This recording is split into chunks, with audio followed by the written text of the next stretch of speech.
Welcome to Bite at a Time Books, Behind the Story, where we answer the questions you have about your favorite classic authors. What inspired your favorite author to write their novels? What was going on in the world at the time? Follow along with us as we tell you what was happening in the world while your favorite authors wrote your favorite classics.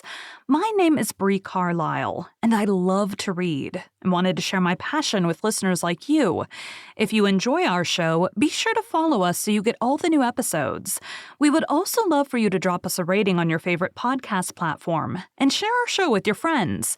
You can catch us on all the social medias at Bite at a Time Books or on our website, biteatatimebooks.behindthestory.com. Our show is part of the Bite at a Time Books Productions Network. If you would also like to hear a story by the author we are currently featuring, check out the Bite at a Time Books podcast wherever you listen to podcasts.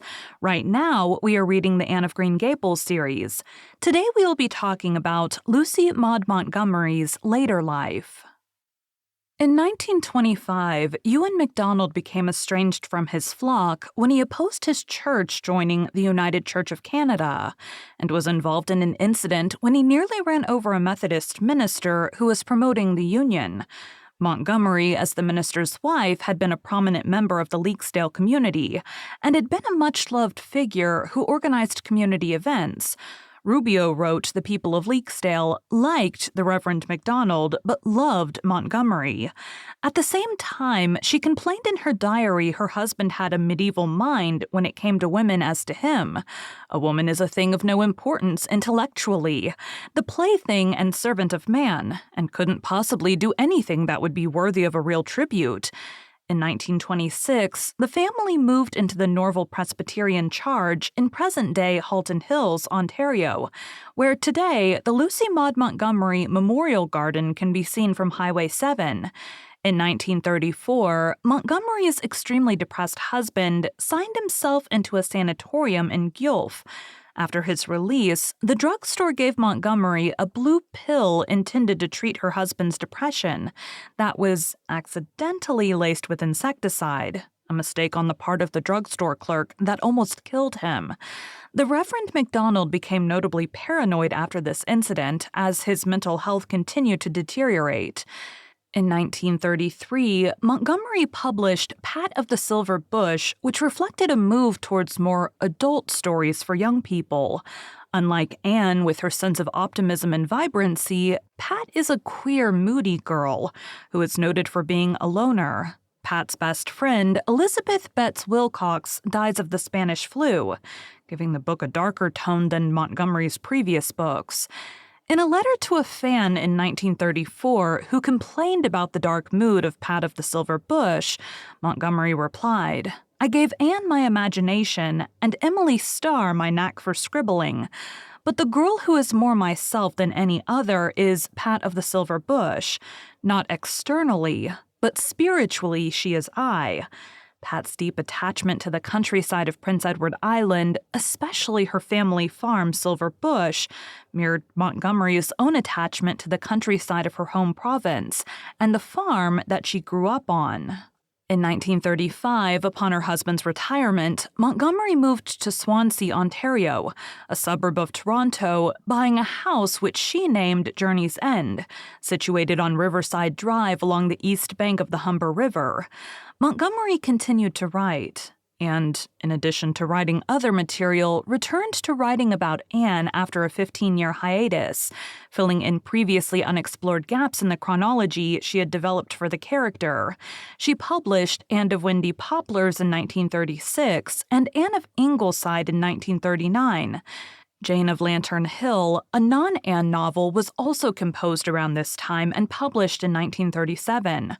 On June 3, 1935, King George V named Montgomery to the Order of the British Empire, OBE, and on September 8, 1935, at Rideau Hall in Ottawa, the ceremony of investiture giving her an OBE was held with the Governor-General, Lord Bessborough, conducting the ceremony. As a member of the Order of the British Empire, Montgomery was given a special medal, which could only be worn in public in the presence of the king or one of his representatives like the Governor-General. Her husband did not attend the ceremony, but Montgomery was by all accounts greatly honored to be appointed an OBE. Writing kept up Montgomery's spirits, as she battled depression while taking various pills to improve her mood. But in public, she presented a happy, smiling face, giving speeches to various professional groups all over Canada. At the Toronto Book Fair, held on November 9, 1936, to promote Canadian literature, Montgomery met the pseudo-Ojibwe author and environmentalist Grey Owl. During her speech to the assembled authors, Montgomery spoke of hearing an owl's laughter in Leaksdale, causing Grey Owl to jump up and interrupt her, saying, "You are the first white person I have ever met who has heard an owl's laughter. I thought nobody but Indians ever heard it. We hear it often because we are a silent race. My full name is Laughing Grey Owl." Grey Owl's remark made the front page of the Toronto Mail and Empire newspaper the next day. Montgomery described Grey Owl in her diary. Grey Owl was looking quite the Indian of romance, with his long black braids of hair, his feather headdress, and a genuine scalping knife. At least, he told us it was genuine.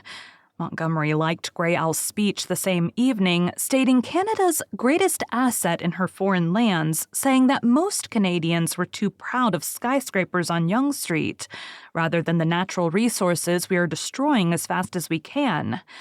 After Grey Owl's death in 1938, and the revelation that the supposed Ojibwe was actually the Englishman Archie Bellinet, Montgomery stated that though Bellinet lied about being an Ojibwe, his concern for the environment, nature, and animals were real. And for this reason, Grey Owl's message was worth cherishing. On November 10, 1937, Montgomery gave a speech in Toronto at another annual gathering of the Toronto Book Fair, calling for Canadian writers to write more stories about Canada, arguing Canadians had great stories worth writing. Despite her efforts to raise the profile of Canadian literature through the Canadian Authors Association, the male avant-garde of Canadian literature, led by Frederick Philip Grove, F.R. Scott, Morley Callahan, and Raymond Nister, complained about the mostly female membership of the CAA, whom they felt had overly glorified someone like Montgomery, who was not a serious writer. Over time, Montgomery became addicted to bromides and barbiturates that the doctors gave her to help treat her depression. Montgomery was greatly upset by World War II, calling the war in a 1940 letter, "this nightmare that has been loosed on the world.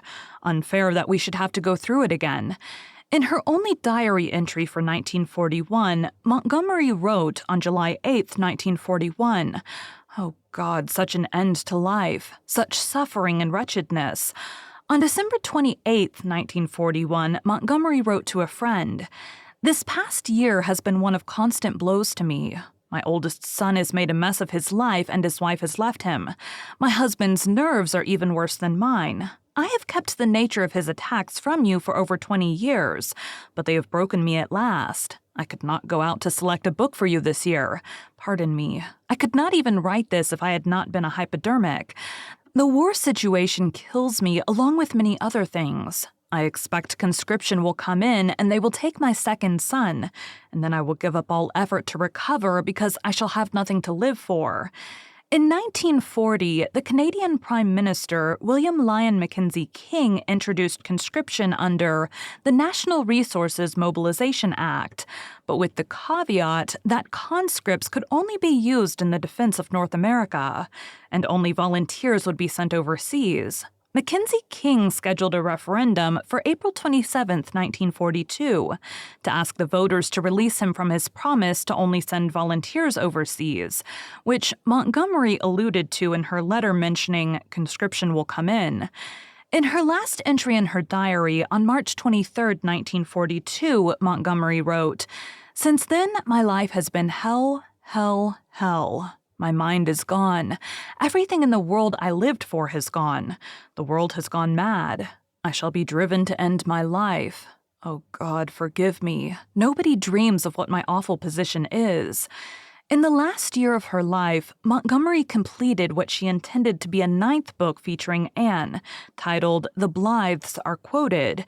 It included 15 short stories, many of which were previously published, that she revised to include Anne and her family as mainly peripheral characters. 41 poems, most of which were previously published, that she attributed to Anne and to her son Walter, who died as a soldier in the Great War, and vignettes featuring the Blythe family members discussing the poems. The book was delivered to Montgomery's publisher on the day of her death, but for reasons unexplained, the publisher declined to issue the book at the time. Montgomery scholar Benjamin Lefebure speculates that the book's dark tone and anti-war message, and speaks very bitterly of World War I in one passage, may have made the volume unsuitable to publish in the midst of the Second World War. An abridged version of this book, which shortened and reorganized the stories and omitted all the vignettes and all but one of the poems, was published as a collection of short stories called The Road to Yesterday in 1974, more than 30 years after the original work had been submitted. A complete edition of The Blythes Are Quoted, edited by Benjamin Lefebure, was finally published in its entirety by Viking Canada in October 2009, more than 67 years after it was composed. Thank you for joining Bite at a Time Books Behind the Story today, while we answered some of the questions you have about one of your favorite classic authors. If you enjoy our show, be sure to follow us so you get all the new episodes. We would also love for you to drop us a rating on your favorite podcast platform and share our show with your friends. You can catch us on all the social medias at Bite at a Time Books. Also, be sure to check us on our website, biteatatimebooksbehindthestory.com. Our show is part of the Bite at a Time Books Productions Network. If you would also like to hear a story by the author we are currently featuring, check out the Bite at a Time Books podcast wherever you listen to podcasts. Right now, we are reading the Anne of Green Gables series. Again, my name is Bree Carlile, and I hope you come back next time when we answer more questions about one of your favorite classic authors.